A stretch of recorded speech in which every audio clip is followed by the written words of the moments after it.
papasakoju jums istoriją, kuri privalo būti paviešinta. Prieš savaitę laiko viena mano klientė sumoka avansinį mokėjimą.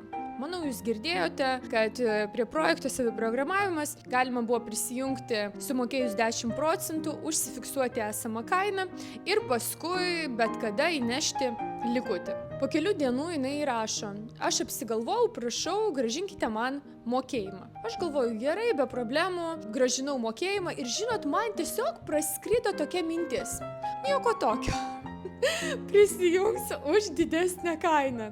Net tada mane taip mintis nustebino. Aš galvoju, oho, įdomu, kas dar yra įmanoma, kaip gali būti dar geriau. Ką jūs savo galvojat? Vakar aš žiūriu, kas prisijungia prie mano projekto. Ir aš žiūriu, akurat, tai yra ta pati panelė, kuriai aš sugrąžinau avansą. Ir jinai man rašo: žinot, juokas juokais, bet šiandien susimokėjau didesnę kainą, nes supratau, kad nereikėjo apsigalvoti. Vietoj 222 eurų jinai susimokėjo 255. Žiūrėkit, koks yra šios istorijos moralas.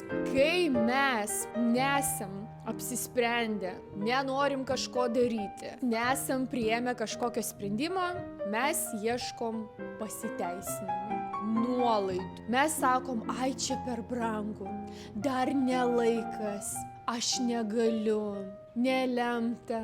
Bet kai tik tai mes priėmam sprendimą, viskas susidėlioja kaip per sviestą. Ir kaina tampa ta, net nepaisant to, kad jinai jau yra didesnė. Ir laiko čia kažkaip atsiranda, galimybės atsiranda. Žodžiu, viskas susidėlioja. Tai mielieji, nesiteisinkit nei man, nei savo, nei kitiems. Jūs arba norit ir darot, norit ir keičiat, arba nenorit ir nieko nedarot. Viskas labai paprasta. Tai kas jaučiat, norit ir esat priėmę tą sprendimą, kviečiu jūs prisijungti į projektą už esamą kainą, nes jinai vis tiek dar padidės, kaip visada.